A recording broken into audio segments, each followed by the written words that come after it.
ওকে, তাহলে আমরা আহ, এবার দেখবো হচ্ছে ম্যাগাজিন এবং নিউজ পেপার আর্টিকেল। তো বেসিক্যালি আপনাদের যখন আমি কোনো একটা অ্যাসাইনমেন্ট দিব, তখন আপনারা প্রাইমারিলি যেসব সোর্স থেকে ইনফরমেশন গুলা কালেক্ট করবেন বা দেখে দেখে লিখবেন, সেটার সবচাইতে বেশি রিলায়েবল সোর্স হচ্ছে জার্নাল আর্টিকেল। অর্থাৎ বিভিন্ন রিসার্চ পেপার, রিসার্চ জার্নাল গুলাতে যেই রিসার্চ পেপার গুলা পাবলিশ হয়, সেটাই সবচেয়ে বিশ্বস্ত। এবং এগুলা পিয়ার রিভিউড আমরা বলি অনেক সময় একটা কথা, অনেক সময় অনেকে মানুষ বলে থাকে, সেটা হচ্ছে পিয়ার রিভিউড।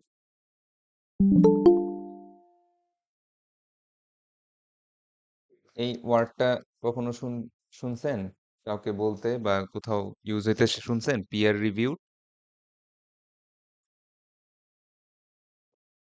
হুম, কেউ কি আগে কখনো শুনছেন না পিয়ার? স্যার, বলা হয়নি। আচ্ছা, পিয়ার পিয়ার এই কথাটার মিনিং বলতে পারবেন? পিয়ার,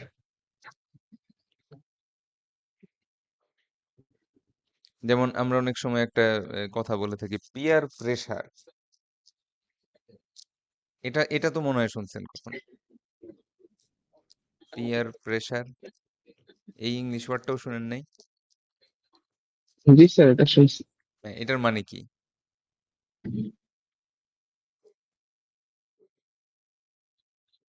হুম, পিয়ার প্রেসার।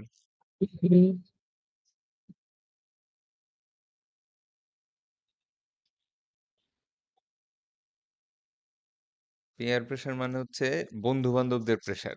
বুঝতে পারছেন? যেমন কথার কথা যে একটা ছেলে মনে করেন যে সিগারেট খায় না, কিন্তু তার অন্য সব বন্ধুরাই সিগারেট খায়। তারা বলে, আরে তুই কি, হ্যাঁ, এখনো সিগারেট খাওয়া শিখলি না, ভার্সিটি উঠে গেলি, নে ধর দুইটা টান দে।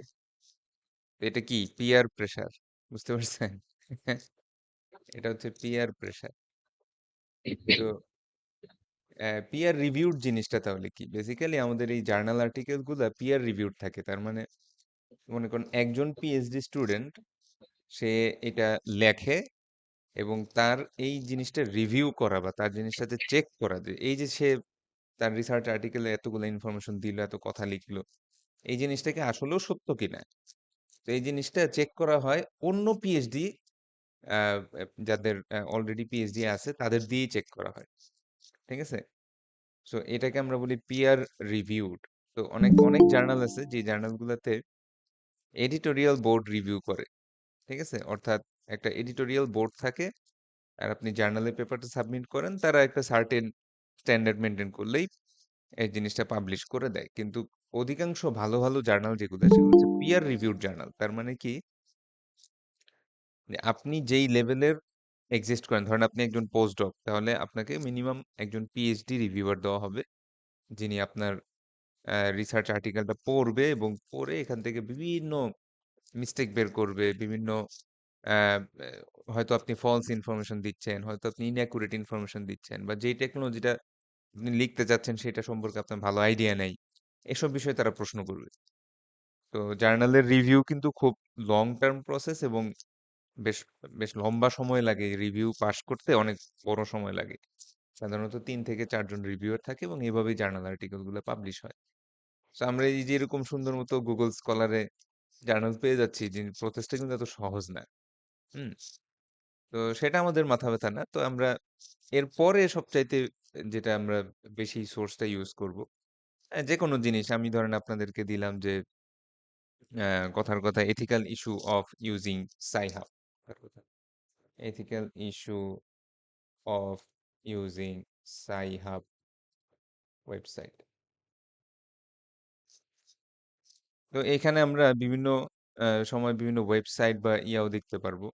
তো আমরা অনেক সময় নিউজে যাই, এই নিউজ ট্যাবটায় যখন চাপ দেই, তখন অনেক সময় আমরা কিন্তু বিভিন্ন নিউজ যেই ওয়েবসাইট গুলা থাকে সেই ওয়েবসাইট গুলাতেও যাই। আর ধরেন কথার কথা আমি যদি আহ, এখন মনে করেন কথার কথা ডেইলি স্টার বা এরকম কোন একটা নিউজ পেপারে যদি আমরা এখন যাই, তো এখন ধরেন স্যার স্ক্রিন শেয়ার করলে স্যার দেখা যাচ্ছে না স্ক্রিনটা। ও স্ক্রিনটা নাই। আচ্ছা আচ্ছা, সমস্যা নেই, আমি বেশি দূর আগাই নাই, আর রেকর্ডিং এও আছে, সমস্যা নেই। তো ধরেন কথার কথা এখানে যে Bangladesh under performs in zero duty trade with China, ভালো কথা। তো আপনার মনে করেন অ্যাসাইনমেন্টের মধ্যে এই রিলেটেড অ্যাসাইনমেন্টটাই ছিল যে হ্যাঁ, আহ, বাংলাদেশ যে জিরো ডিউটি ট্রেড উইথ চায়নাতে আন্ডার পারফর্ম করছে, হ্যাঁ এই জিনিসটার একটা ওপেন হয় না কেন নিউজটা। আচ্ছা, তো এখানে আমরা একটা সুন্দর ইয়ে দেখতে পাচ্ছি যে বিভিন্ন ফিসক্যাল ইয়ারে বাংলাদেশে কত বিলিয়ন ডলারের তারা ইয়ে করতেছে, চায়নার সাথে কি লেনদেন করতেছে বা ইত্যাদি ইত্যাদি। তা এখন যদি আমি এই ইনফরমেশনটাই যদি নিতে চাই, হ্যাঁ এইটাই যদি আমি ইনফরমেশনটা, ধরেন কথার কথা আপনি এখানে এই জিনিসটা পাইলেন কোথাও যে Bangladesh imported goods worth 8.89 billion and exported goods worth 461 million dollar, ঠিক আছে, from according to Bangladesh bank, এরকম। তো এই যে ইনফরমেশনটা, এই জিনিসটা তো আর আমি পাই নাই, ঠিক না? ইভেন দেখেন এই নিউজ পেপারটাও কিন্তু সেই ইনফরমেশনটা বাংলাদেশ ব্যাংক এবং এক্সপোর্ট প্রমোশন ব্যুরো এই দুজনের থেকে কালেক্ট করছে, সেও কিন্তু তাদেরকে জিনিসটা জানাচ্ছে।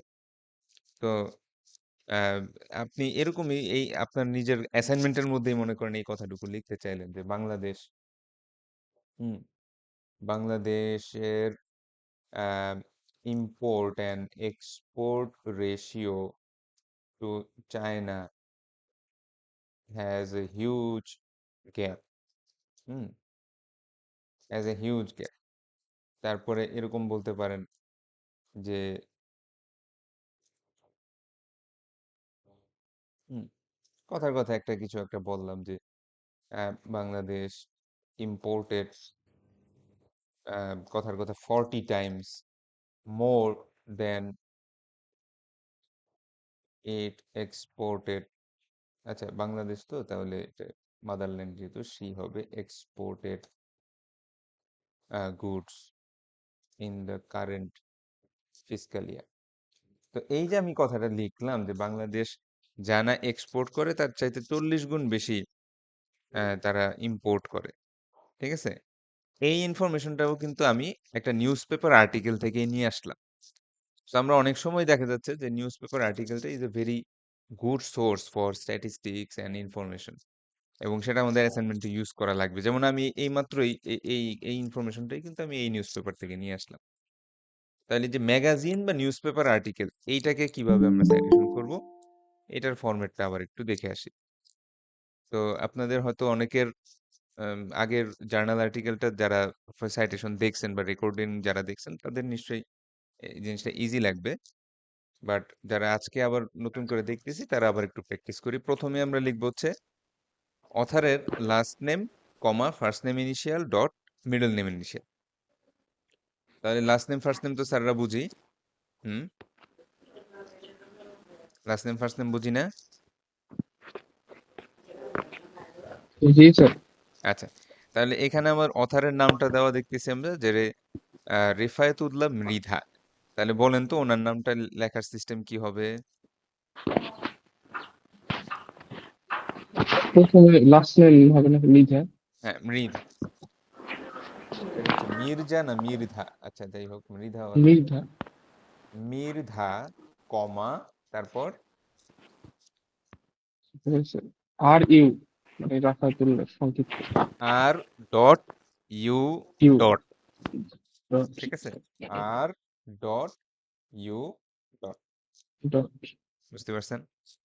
আচ্ছা, যদি আরো অথার থাকতো, অথবা এখানে যদি লেখা থাকতো যে যেমন আরো অন্যান্য অনেক ধরনের নিউজে আমরা যদি যাই, অনেকগুলাতে কিন্তু আপনারা ইয়া পাবেন না।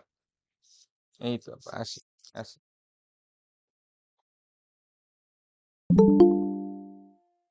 অনেক ধরনের নিউজ আছে, যেমন কথার কথা কোন একটা অন্য ধরনের নিউজে দেখবেন অনেক ক্ষেত্রেই কিন্তু, যেমন এখানে লেখা হচ্ছে আওয়ার করেসপন্ডেন্ট বাগেরহাট, ওইভাবে করেসপন্ডেন্টের নামটা লেখে নাই।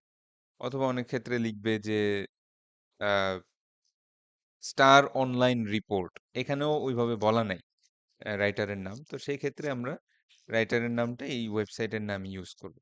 হ্যাঁ, দ্য ডেইলি স্টার এভাবে ইউজ করব। আচ্ছা, যাই হোক, যেহেতু আমাদের এখানে রাইটার নাম দেওয়া ছিল, সো আমরা ওটাই ইউজ করব।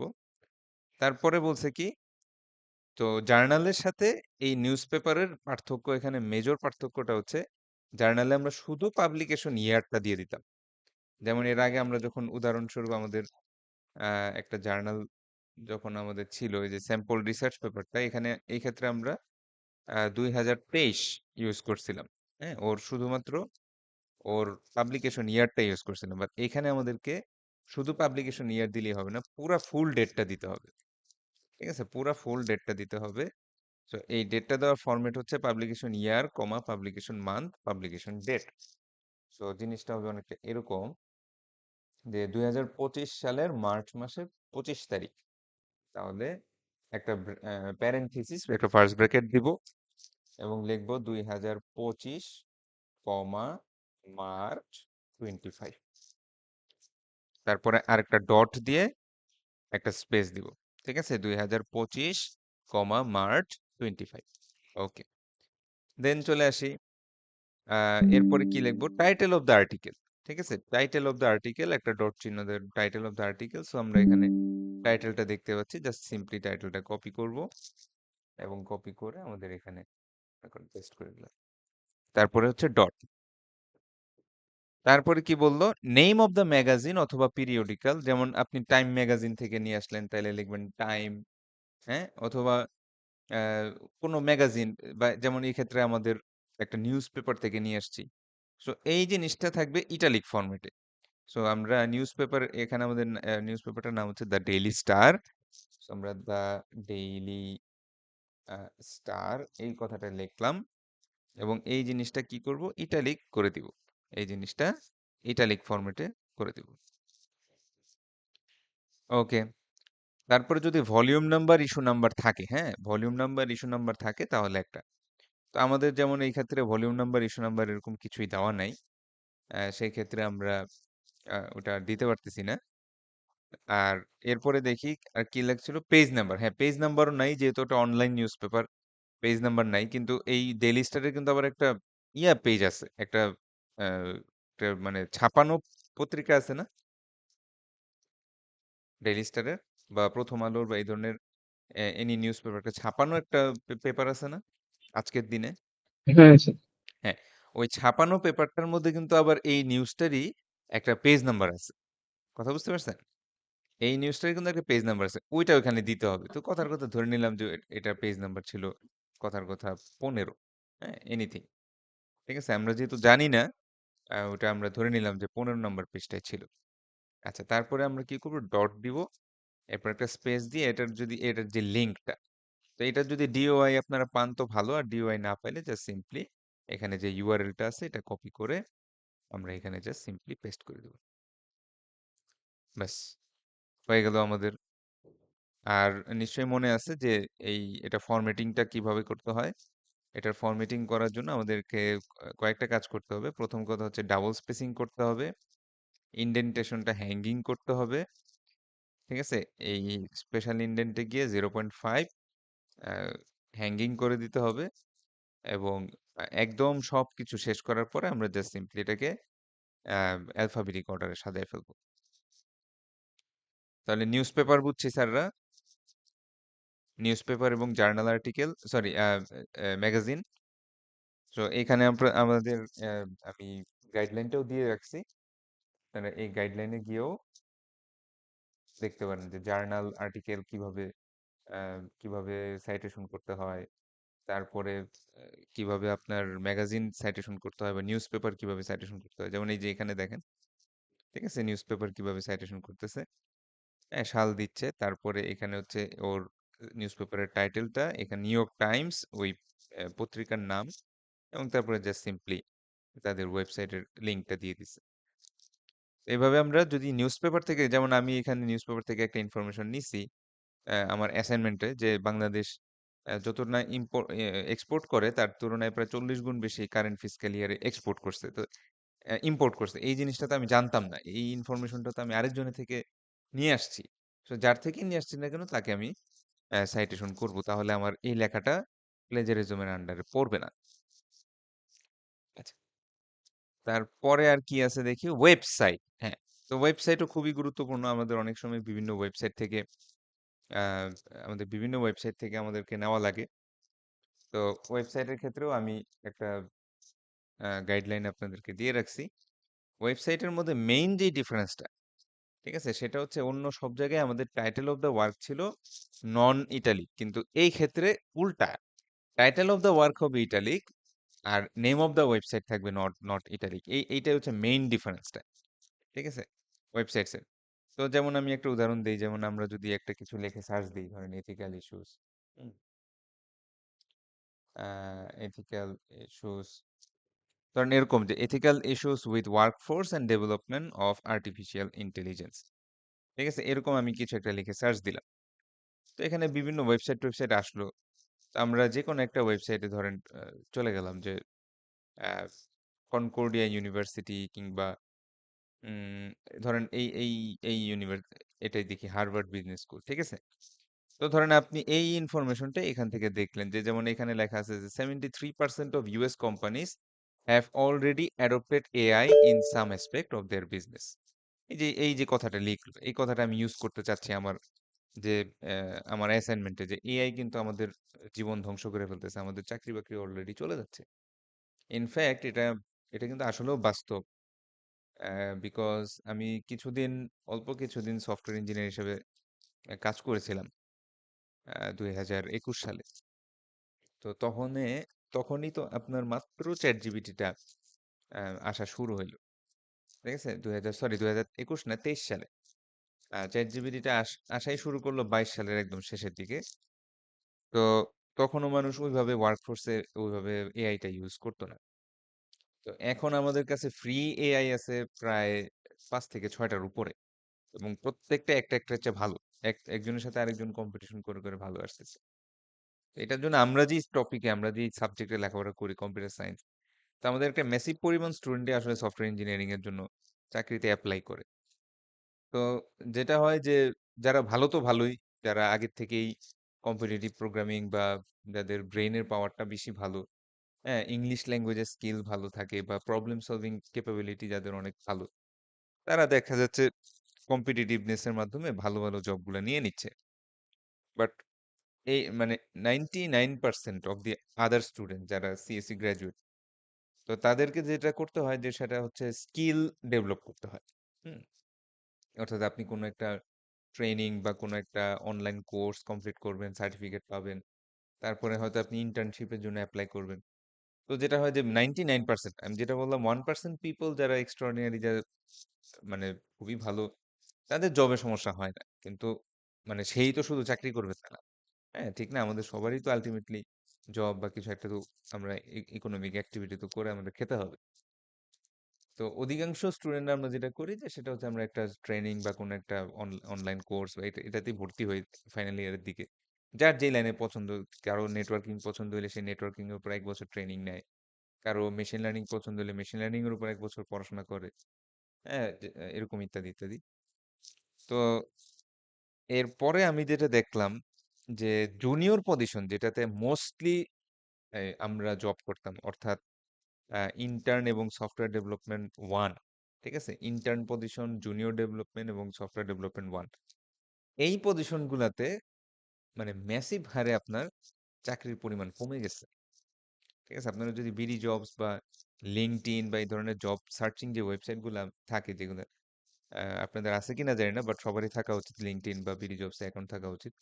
জব মার্কেটের কি অবস্থা, হ্যাঁ, মানুষ চাকরি বাকরি কোথায় কোথায় পাচ্ছে, কোন কোম্পানিতে করতেছে, তাদের কি অবস্থা না অবস্থা, হ্যাঁ, কোন কোম্পানির বেতন কত, এগুলা এগুলা কিন্তু একটু আইডিয়া থাকা দরকার, যেহেতু আপনারাও একসময় এইসব কোম্পানিতেই জয়েন করবে।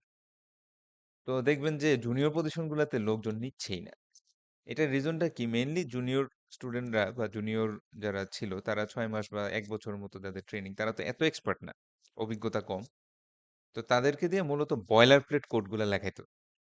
অর্থাৎ এমন কোড লেখাইতো যেটা গড়পড়তা কোড, অনেকবার বারবার রিপিটেটিভ এই একই কাজ করা লাগে, এই কাজগুলা করাইতো। বা ইভেন তাদের কোডগুলা আপনার গিটহাবের মেইন যেই আহ, যে মেইন যে রিসোর্সটা থাকে, মেইন যে রিপোজিটরিটা থাকে, সেখানে গিটহাবে তাদের পুশও দিতে দেয় না।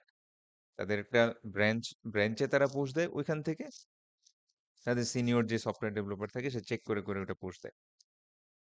তো বর্তমানে দুইটা জিনিস আসছে, একটা হচ্ছে প্রথমত হচ্ছে এআই, আর্টিফিশিয়াল ইন্টেলিজেন্স গুলো আসছে, আর দ্বিতীয়টা আসছে হচ্ছে ডেভঅপস।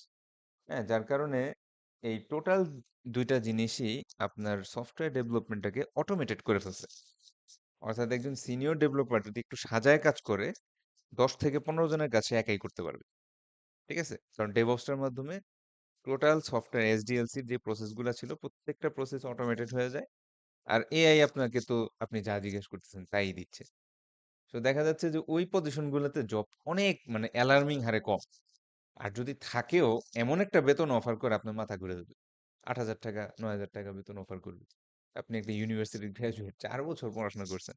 আপনাকে যদি কেউ লেস দেন 15,000 কিছু অফার করে আপনার মাথা নষ্ট হয়ে যাবে না স্যারদের? যে এই ইকোনমির অবস্থা, হ্যাঁ, বাজারে একটা জিনিস কিনতে গেলে আপনি ১,০০০ টাকায় কিছুই নিয়ে আসতে পারবেন না। সেই অবস্থায় আপনাকে যদি বলে ১৫,০০০ টাকায় চাকরি করো, প্রতিদিন 10 ঘন্টা করে ডিউটি, করবেন স্যাররা? হুম। হ্যাঁ, এখন না করে আবার উপায়ও নাই। কারণ না করলে তো আপনার এক্সপেরিয়েন্সের খাতা যোগ হচ্ছে না। যার কারণে দেখা যাচ্ছে আমরা স্টুডেন্টরা দেখা যাচ্ছে যে কম বেশি এরকম ১৫ তো পাইলে ভালোই আমি হিসেবে মনে করি। ১৫ও পাওয়া যায় না। ঠিক আছে? এরকম একটা কিছুতেই জবে ঢুকে ৬-৭ মাস চাকরি করে এটার এক্সপেরিয়েন্স দেখায় তারপর ঠাস ঠাস চলে যায়।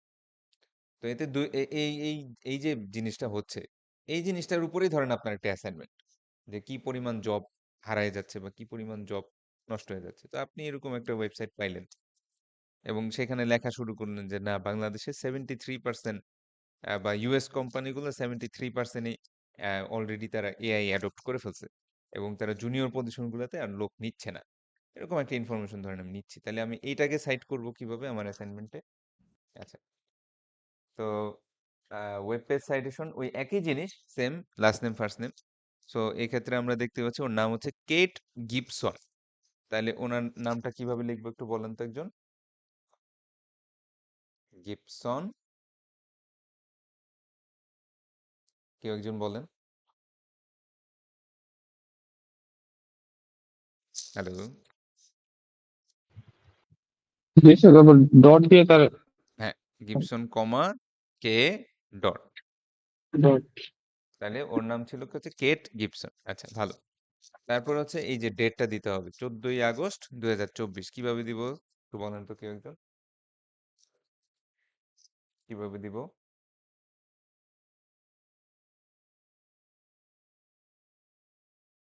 হুম। 2025 আগস্ট 14। হ্যাঁ, 2024, অগাস্ট 14। Very good. 14। আচ্ছা, তারপরে আসি হচ্ছে এরপরে কি দিতে হবে দেখি।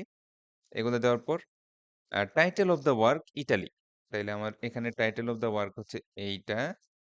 এটা আমরা কপি করে নিয়ে আসলাম, পেস্ট করলাম এবং এইটুকু অংশ এবার ইটালিক। এটা কিন্তু আগে কখনো ইটালিক ছিল না। জার্নাল আর্টিকেলেও জিনিসটা নর্মাল ছিল, নিউজ পেপারেও নর্মাল ছিল, বাট এই ক্ষেত্রে জিনিসটা ইটালিক হয়ে গেল। এটাই হচ্ছে ডিফারেন্সটা। আর তারপরে আছে কি, নেম অফ দ্য ওয়েবসাইট। তাহলে আমাদের এই ওয়েবসাইটটার নাম হচ্ছে হার্ভার্ড বিজনেস স্কুল অনলাইন। তো আমরা এটাই লিখবো, হার্ভার্ড বিজনেস স্কুল অনলাইন। আচ্ছা, এন্ড দেন ফাইনালি যে লিংক, হ্যাঁ, যে লিংক বা ইউআরএল থেকে নিয়ে আসছেন সেই লিংকটা, সো আমরা এখানে লিংকটা কপি করলাম এবং কোথায় ছিলাম, হ্যাঁ, এখানে ছিলাম। তো এখানে জাস্ট সিম্পলি পেস্ট করে দিবেন, কাজ শেষ। বুঝতে পারছেন কিভাবে সাইটেশনটা করতে হয়? এটা কিন্তু খুবই গুরুত্বপূর্ণ আপনাদের থিসিসের সময়। আপনারা যখন ফোর্থ ইয়ারে যাবেন আপনাদের সবার কিন্তু থিসিস পেপারে সাইটেশন করতে হবে এবং এরকম ভাবে রেফারেন্স লিখতে হবে। এপিএ সাইটেশন না লেখেন, ওইখানে আইট্রিপল ইউজ করতে হবে, বাট একই জিনিস। আচ্ছা, আর গ্রুপ অথারের ক্ষেত্রে যেমন আমরা এখানে এটা তো একটা গেল হচ্ছে হার্ভার্ডের যে কেট গিবসন নাম, কিন্তু অনেক ওয়েবসাইট থাকবে যেমন কথার কথা আহ, অন্য কোন একটা ওয়েবসাইট যেমন ইউনেস্কোর এই ওয়েবসাইটটাই দেখি। তো দেখবেন এখানে ইউনেস্কোর কিন্তু কোনো ইয়ে নাই, মানে অথারের নাম লেখা নাই। ঠিক আছে? কোনো অথরের নাম লেখা নেই। তার মানে হচ্ছে এটা তাদের একটা এডিটোরিয়াল বোর্ড, তারা এটা করছে। তাহলে এদেরটা কিভাবে করব? এদেরটা জাস্ট সিম্পলি ইউনেস্কো লিখবেন, হ্যাঁ? জাস্ট সিম্পলি ইউনেস্কো লিখবেন। ইউনেস্কো ডট, তারপরে হচ্ছে 2023 এপ্রিল 21, 2023 এপ্রিল 21 ডট, তারপরে আগের মতোই name of the title. So এখানে এখানে টাইটেলটা কপি করে নিয়ে আসি, এবং এইটা কি হবে বলেন তো কেউ একজন? ইটালি ভাই। ইটালিক হবে। এটা এটা শুধুমাত্র ওয়েবসাইটের জন্য। ঠিক আছে? জার্নালে কিন্তু আবার টাইটেল ইটালিক না। জার্নালে হচ্ছে আপনার জার্নাল নেম এবং ভলিউম নাম্বারটা ইটালিক। বাদ বাকিগুলো আবার নর্মাল। আচ্ছা, তারপরে আর কি আছে? এটার পাবলিশার, এটার ওয়েবসাইটের নাম হচ্ছে unesco.org। সো আমরা এইখানে unesco.org, এটা হচ্ছে তাদের ওয়েবসাইটটার নাম, এবং বেসিক্যালি এটার লিঙ্কটা। সো এটার লিঙ্কটা কপি করে জাস্ট সিম্পলি এখানে বসায় দেন, ব্যাস কাজ শেষ। তো এইভাবে আমরা ওয়েবসাইট গুলা নিয়ে আসবো। আমরা প্রায় সময় ওয়েবসাইট থেকে নেই, তো আমাদের ওয়েবসাইটটা নিয়ে আসবো। তারপরে আসতেছে হচ্ছে বই।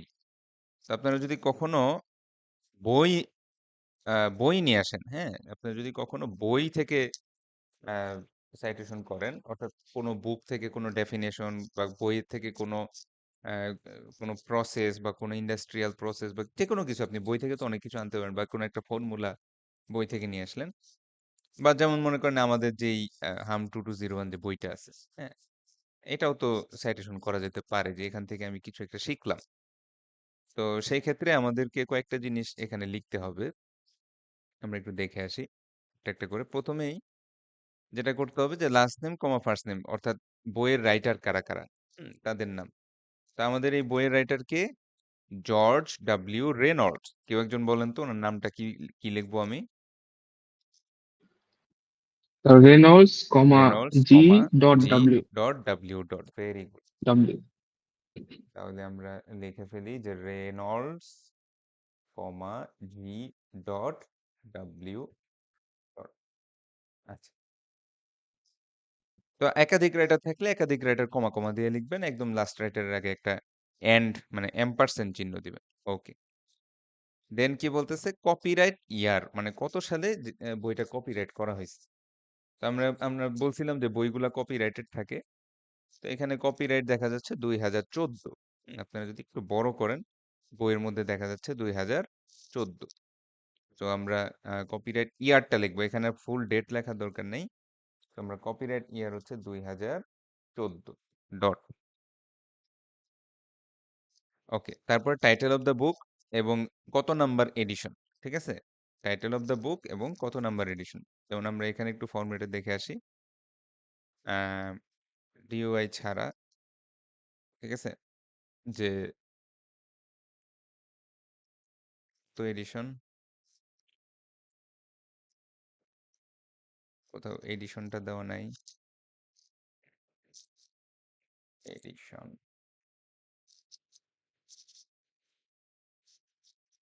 হ্যাঁ, টাইটেল অফ দ্য বুক, তারপরে হচ্ছে এই থার্ড ব্র্যাকেটের মধ্যে আমরা এডিশনটা দিয়ে দিব, থার্ড ব্র্যাকেটের মধ্যে আমরা এডিশনটা দিয়ে দিব। আমাদের বইটার নাম হচ্ছে এরকম। তো বইয়ের টাইটেল হচ্ছে ethics in information technology. Ethics in information technology. আমরা বইয়ের নামটা লিখলাম ইথিক্স ইন ইনফরমেশন টেকনোলজি, এবং থার্ড ব্র্যাকেটের মধ্যে আমরা লিখবো হচ্ছে ফিফথ এডিশন। Fifth addition. আচ্ছা, এবং ইম্পর্টেন্ট জিনিসটা হচ্ছে টাইটেল অফ দ্য বুক হবে italic. Title of the book কি হবে? ইটালিক। আমরা এই যে এখানে দেখতে পাচ্ছি টাইটেল অফ দ্য বুকটা কি ইটালিক ফরম্যাটে। সো আমরা টাইটেল অফ দ্য বুক নিয়ে আসলাম ইনফরমেশন, এবং এটা ইটালিক করে দিলাম। ফিফথ এডিশনটা কিন্তু আবার ইটালিক না। হুম। দেন আমরা দেখি নেম অফ দ্য পাবলিশার, অর্থাৎ এই বইটা পাবলিশ করছে কোন কোম্পানি তাদের। আমাদের একটু দেখে আসি এটা পাবলিশারের নাম কি। পাবলিশারের নাম হচ্ছে সেনগেজ লার্নিং, সেনগেজ লার্নিং। তো আমরা একটা ডট দিব এবং লিখবো হচ্ছে সেনগেজ লার্নিং। ঠিক আছে, এটা কিন্তু ইটালিক না।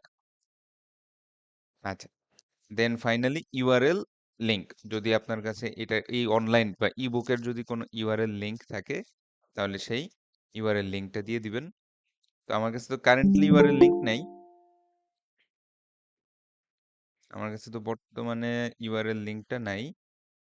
একটা লিংক দিয়ে দেই, ধরেন এখানে যে লিংকটা ছিল, এনিথিং, মানে মোট কথা হচ্ছে বইয়ের ডিওআই কিংবা ইউআরএল লিংকটা।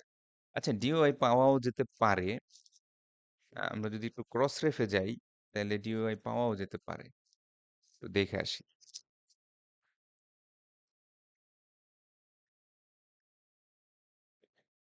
ইথিক্স ইন ইনফরমেশন টেকনোলজি, এখানে একটা ডিওআই টিওআই হয়তো পাওয়াও যেতে পারে।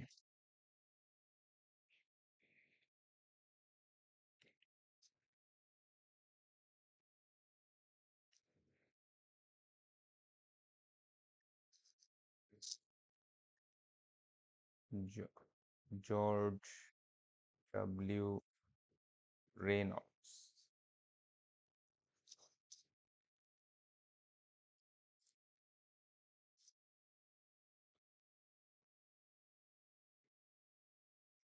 উম, না, পাওয়া যাচ্ছে না।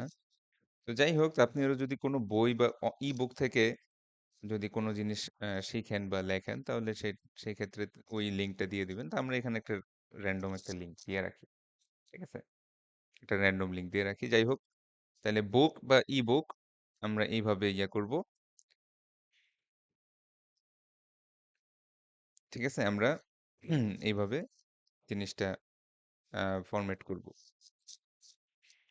তো এরপরে আসি হচ্ছে আমাদের ডিওআই কি জিনিস, এটা আগেও বলছিলাম যে যে কোনো জার্নাল আর্টিকেল বা অনলাইনে পাবলিশড কন্টেন্টের একটা ডিজিটাল অবজেক্ট আইডেন্টিফায়ার থাকে। এই যে একটু আগে আমরা যেমন খুঁজলাম, তো অনেক সময় আপনারা পাবেন আপনার অনলাইন জার্নাল আর্টিকেল গুলার ডিওআই ওই ওয়েবসাইটেই পাবেন।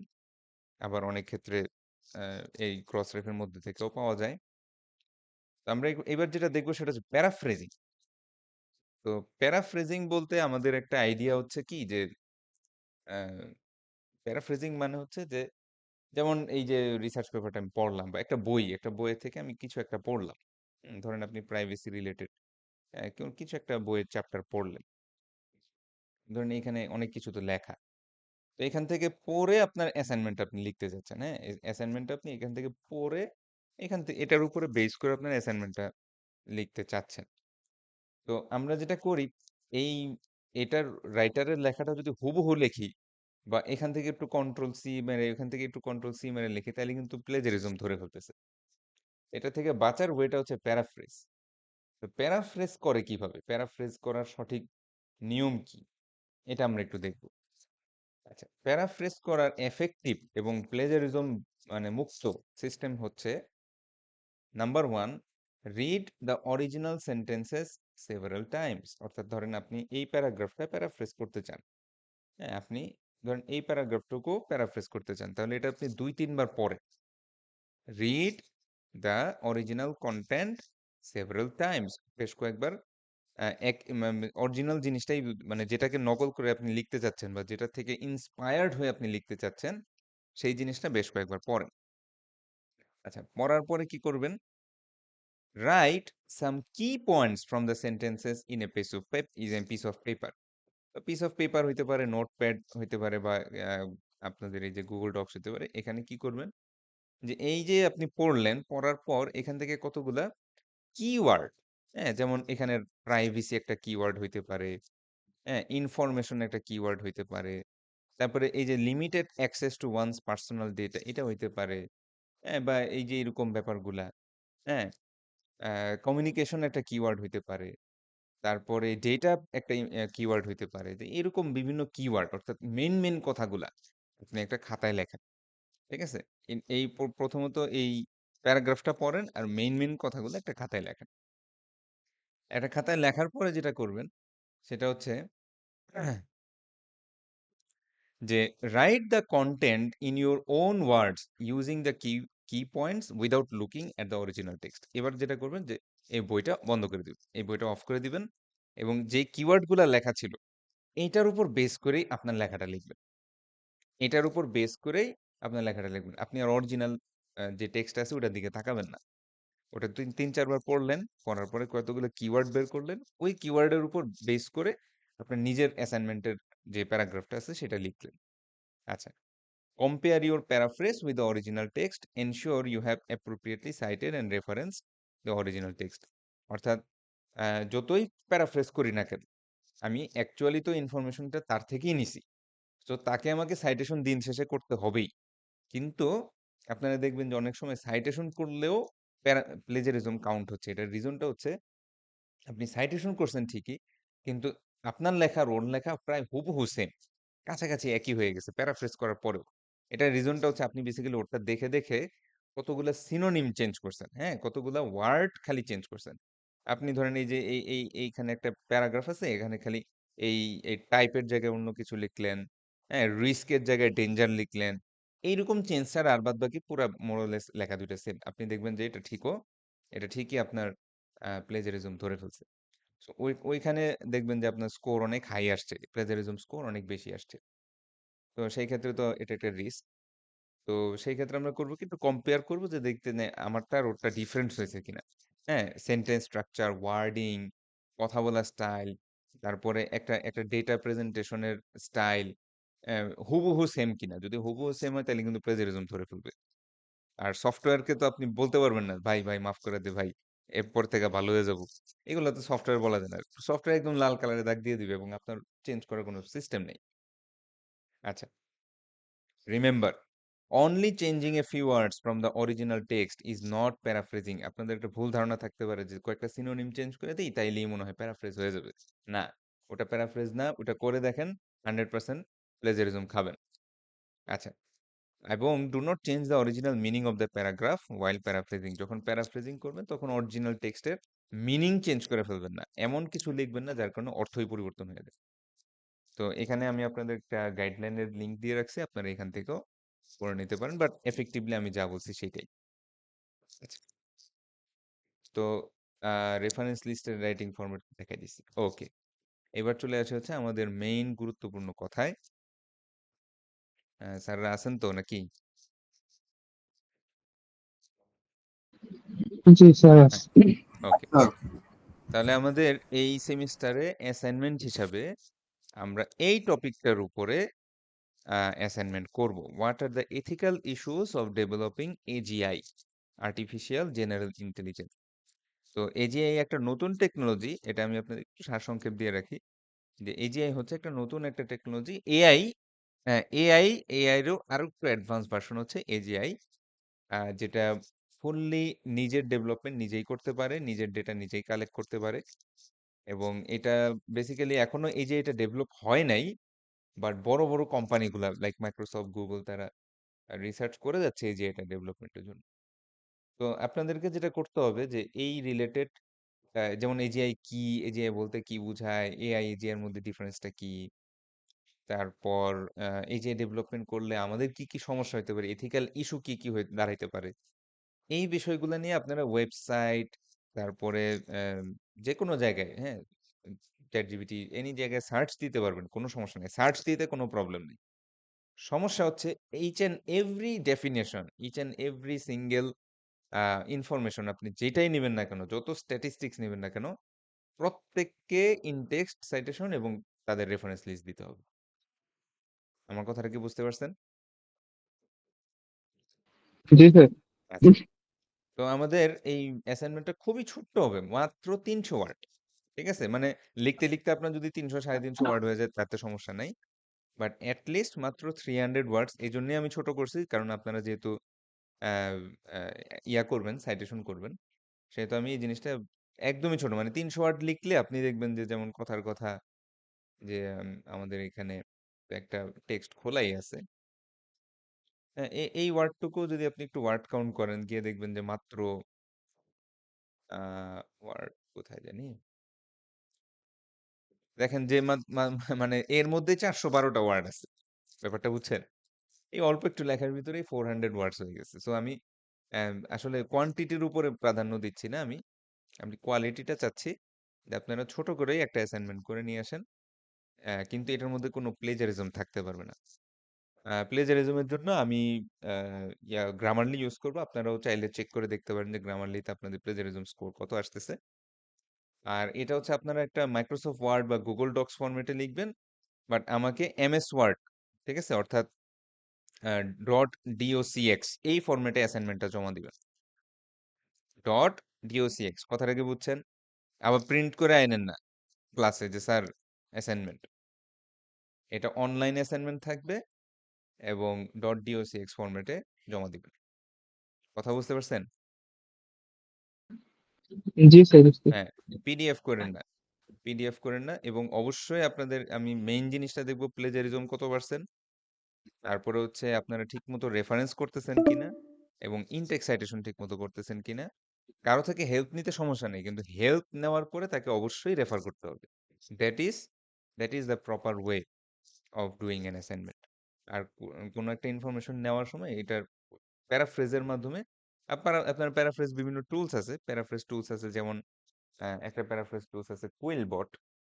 তো কুইলবট আবার ফ্রি না, কিন্তু তারা দেয়, মোটামুটি প্যারাফ্রেজ করতে দেয়। একটা দুইটা প্যারাগ্রাফ আপনি প্যারাফ্রেজ করতে পারবেন, সমস্যা নাই। তো প্যারাফ্রেজিং এর আপনারা যেভাবেই করেন না কেন, আমি কি করব, আমি গ্রামারলি যাব এবং গ্রামারলিতে গিয়ে আমি অবশ্যই প্লেজারিজম চেক করে দেখবো যে কত পার্সেন্ট আসে।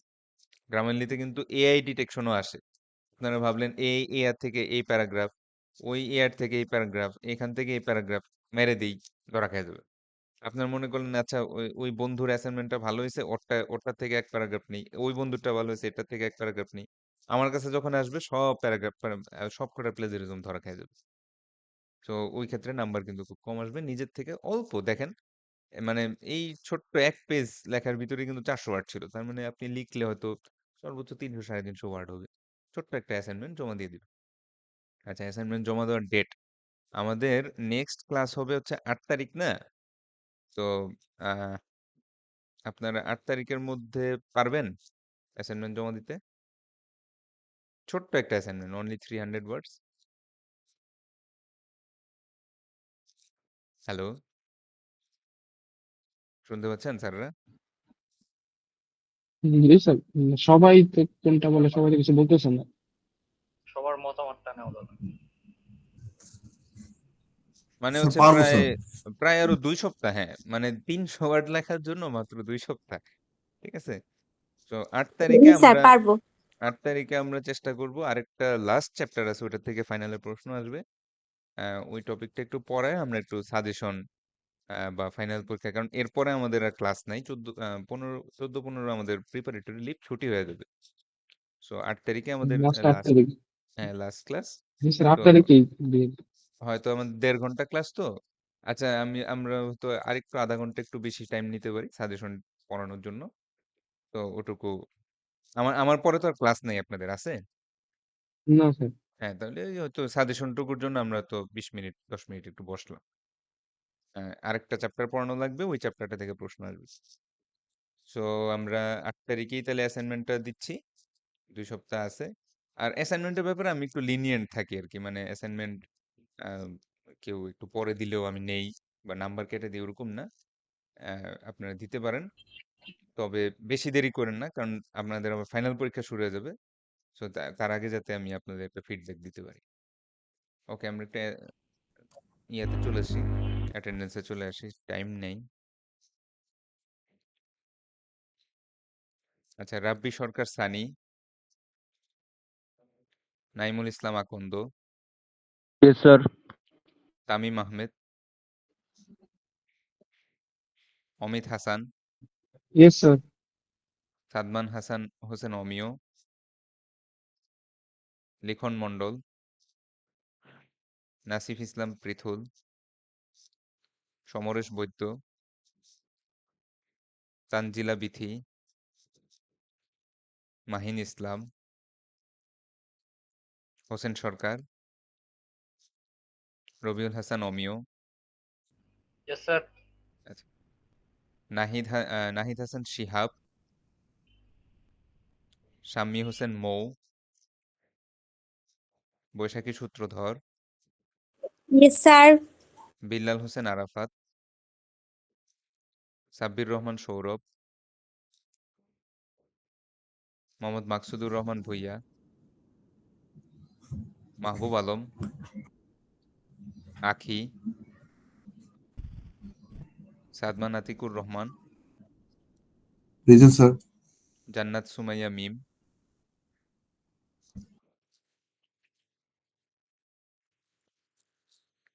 গোলাম রব্বানী রাফি, রাইফুল ইসলাম সাকিব, তানিশা তানজিন মাইশা, স্যার সাকিব আছে ক্লাসের মধ্যে, স্যার হয়তো মাইকের সমস্যা। আচ্ছা আচ্ছা সমস্যা নেই, জি এম সরকার, এমডি রিয়াদ, শাহরিয়ার খাদেম, আহির আফরোজ নেহা, খন্দকার রিয়াদ হোসেন, মাহফুজ আহমেদ আবির, ইমামউদ্দিন ভুইয়া, ইশরাক হাসান ফাহিম, Yes, sir. আচ্ছা আমিনুল ইসলাম অয়ন, সাব্বির হোসেন তাসিন। Present, sir. আচ্ছা আচ্ছা আচ্ছা ঠিক আছে। আর কেউ আছেন প্রেজেন্ট দেই নেই? আর কেউ আছেন? আচ্ছা আজকের ক্লাসে কোনো কোয়েশ্চেন বা কনফিউশন? আজকের ক্লাসে? No sir.